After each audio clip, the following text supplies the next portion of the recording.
on the bronze medal there in Japan. Obviously, you were on the coaching staff with Mike Scioscia there.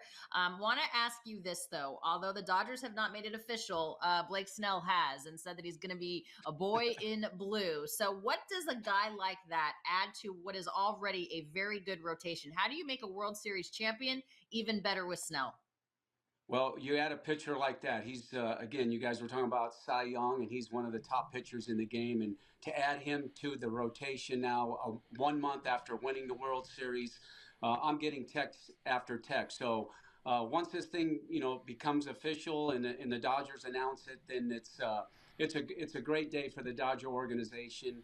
I know our guys are excited. I've been getting texts from players, and they're pumped up. So it's nice to see him in the Dodger blue instead of on the other side, and we got a, game plan for him pitching. So we welcome him, and I hope the Dodgers aren't done.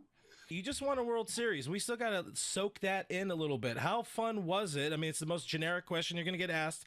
Well, you've said it. This team, from day one, when we got to spring training, all the veteran guys got together, especially with me, was when, in the infield part of it with the Rojas's and, the Max Muncy and Freeman at first and Gavin Lux and even Mookie. We started it in spring training from day one. That was the focus. That was the goal. Everybody bought in. And just to see it, like you said, starting in Seoul, Korea, we split there. We get back home. We have the Freeway Series. But to go what we went through, and the credit goes to Dave and, and Andrew and all the guys upstairs that keeping this team together, the pitching part of it, guys stepped up, the bullpen carried us. But I tell you what, we were all talking about the last few years about how are we going to get through the 5 days? Everybody, that was the talk. If you win your division, what are you going to do for 5 days? We tried everything, but I really believe, now this is my opinion, haven't really shared it with a lot of people, but for us going all the way to the end and playing the 3 games against the Padres and then finishing in Colorado, we didn't have that 10-day, 12-day, 15-day break to get guys off. And, you don't want to get somebody hurt. We had to push it through all the way to the end. And I really believe that's what carried us into the playoffs, and we needed that 5 days off. Our pitching, get our guys, as you guys know, our position players. We had some guys hurt, gave them extra days off, and then once we got into the San Diego series, we took care of business, and I feel it rolled all the way to the end. So. Winning it towards the end instead of winning it. You always want to win your division as early as you can, but I felt this year we had to push it all the way to the end. And seeing this group through the World Series, through the playoffs, come together in the locker room, in the dugout. I mean, everybody bought in and wanted this thing bad. And the credit, as you know, is that bullpen. Once we got a lead, they held the lead, and the offense took care of business. Time with the Angels, and you knew Shohei Ohtani way back when he was an Angel. How have you seen him just develop as a person, as a player? You knew him in both uniforms. What's been the biggest change? Well, I think just the experience, coming in the Angels in 2018, he was new, trying to get to know everybody.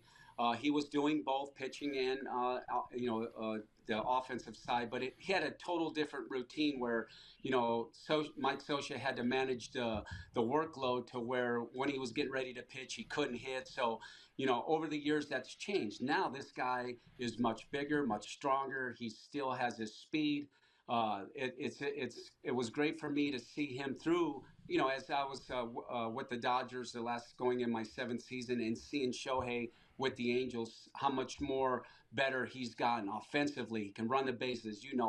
This was his year to steal as many bases as he can. First 50-50 guy in the history of the game. So just to see him evolve as a person, always, every time we played him, he would come over and just talk to me for 10, 15 minutes, give his time, because his time is so valuable. But to see this guy's workload up front now, I had him 1 year, really didn't see it. He got hurt. He was done, playing. But what he goes through is incredible. It's hard enough just to hit or pitch in the game. To do both, this guy is probably, for me, I've said it all these years, he is the best player in the world, And now we get a chance, and the Dodger fans get to see him pitch next year. So hopefully he can stay healthy.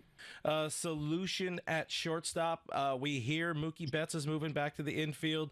A lot of people assume that's second base, but you got a guy there who plays pretty dang good baseball when the head is working right, and Gavin Lux, somebody who was supposed to be playing some shortstop. What can you tell us right now about what you're working on with this team? Because I know you always love working with these boys closely during the offseason. What can you tell us about the progress with Lux, Mookie, even Tommy Edman, shortstop, and in the middle infield, spinning forward to 2025?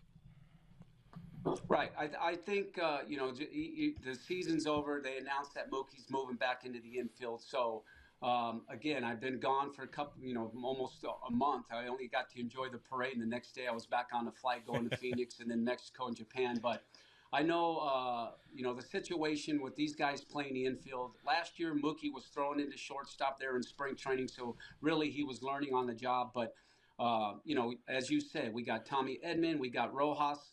He's back with us. Again, I don't know what Andrew's going to do. If Mookie decides they're going to put him at second base and they're going to play platoon Edman and Rojas short and keep Edman in center, that's something that, that I myself as a coach is just going to have to wait and see until they call us. We have a meeting with the doc and the staff, and they're going to present it to us. But as of right now, we're going in, and if Mookie's in the infield, if he's going to take ground balls at second and short, we got Tommy, we got Miguel Rojas, we got Chris Taylor. So until there's another name that they add on, this is our team. This is what we got to do as coaches. The front office does the job by getting players on the roster, and it's our job to get them better on the field. So I'm just going to have to wait and see, like all of us are right now. What was kind of the biggest issue for Mookie? What can he grow on if he's going to be a little bit of an option at shortstop, if depending on what happens with the rest of this offseason? What can he grow with? Right. I think if you asked Mookie this, that the biggest thing was him. It wasn't him catching the ball. It was him throwing. So learning the different angles. Second base was easy. Turning double plays. He had the arm angles down. Just going in there and playing shortstop, it's a longer throw. He had to go in the 6-hole. He's going up the middle. So once he started to establish them throwing angles, it was going to click for him. But then it just got to a point to where, here's a guy, we talk about Shohei all the time. Here's a guy that played right field, second base, shortstop, second base, right field. It takes a special athlete to do that. And to put him in a spot, put him in a major league game and say, okay, now you're our shortstop. And just the throwing angles. What was crazy was once he went back out to the outfield, he still did his routine. This guy's routine is to take ground balls every day. He keeps his arm strength there, and he goes to shortstop, and now he settles down, and now he's got that arm strength. I mean, the arm angles down like he did in the minor leagues when he came up. So he felt a lot better with his throwing mechanics when he became the right fielder every day. So it's something that he knows. He experienced it. I think if he does play shortstop, second base, pretty easy. I'm telling you, if this guy plays 162 games and he plays second base, he'll be Gold Glove. I will make that prediction. That's how good he is. And shortstop, he's going to catch the ball, but he just needs to, get the reps like he was. And, the arm angles is the biggest thing for him. The ball hit to him, he's going to catch it. He just has to throw it over there, learning the angles. And Dino, let's get Teoscar Hernandez back on the field and back on that roster. That is a guy that I am clamoring for. Again, he wants to be in LA. You're going to be working with the outfielders. From your vantage point, what makes him a good outfielder? And if you were working with him in right field, what would you be working on? Well, the thing that with Teoscar is one, what a special person. This guy is a team player. He came to the Dodgers for one reason. He wanted to win, and he got it like Shohei. But this guy can play left and right. Again, the elite players in baseball always want to get better. And I remember back in my Angel days when Trout told me, how are you going to make me better? And I told Kiermaier this story that we got up on the screen and I showed they had a red dot and a blue dot. And when the ball was hit, Kiermaier would have a better jump than Trout. So we had to work on the first three steps to their left and right. But with Teoscar, this guy is going to improve every day. We're going to get him out there. We're going to work. I think personally, I think he can improve in playing just with his arm strength. He has the arm in there with footwork, and Clayton did a great job with him throughout the year. But for me, it's the arm strength that he can improve on, which he knows. great person, winner on the team. He wants to win. That bat will carry us. So again, we're just as anxious as anybody else if Andrew and Brandon Gomes and the organization brings it back. So we just got to wait. I have to say, I think we don't give Dave Roberts enough props. Everybody, if they lose a game in the middle of May, everyone says fire Dave Roberts. I think, Dino, this was his best managerial job of his tenure, based on the amount of injuries that you guys were decimated by, all of the different moving parts. What can you say about the job that your skipper did navigating those tough waters to get you to the World Series championship? You said it. This was a great year. Again, 6 years there, going on my 7th year this year in 25.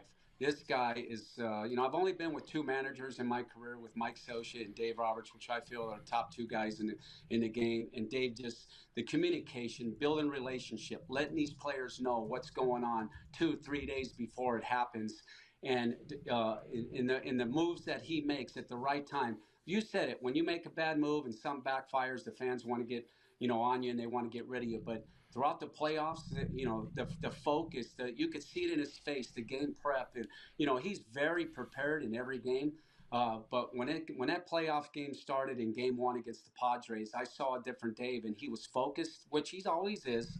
But the moves he was making, the communication between him and Mark Pryor and Danny Lehman and Connor McGinnis, and the defensive side, the offensive side, he was on his game, and I was happy that the moves that he made, it worked. He is good. He is a great manager.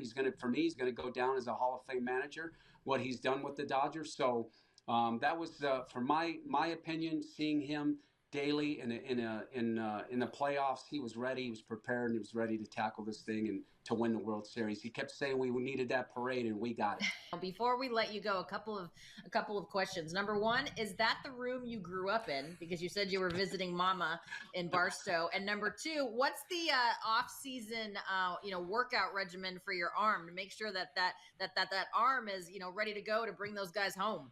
Is it the best shape, the best shape of its life when you go to spring training? Well, yeah, it's one. I'm at my mom's, and I didn't grow up in this house because we lived in another one. My dad, before he passed away, they bought a new home, and so I'm in one of the spare rooms in Barstow. But yeah, I keep that arm ready to go. It was active a month after our World Series win with the Team USA. Now it's just a routine. I get to spend some time now with my boys. First thing I did getting off the plane a couple days ago. Hey, Dad, meet us at a place called EM, and we want you to throw to us. So it's gonna be every day with my 2 sons. Get to spend a lot of time with them, my daughters, my grandkids. So this arm is going to stay in shape. The more runs we score, the more games we're going to win. So that's the mentality I have, and I can't wait. It's what do we got? A couple more months to go, and then we're going to report to spring training back to Tokyo, Japan, to play in the Tokyo Dome here against the Cubs. So I need a week off or 2, and I'll be ready to go. ご視聴ありがとうございました。チャンネル登録と高評価よろしくお願いします。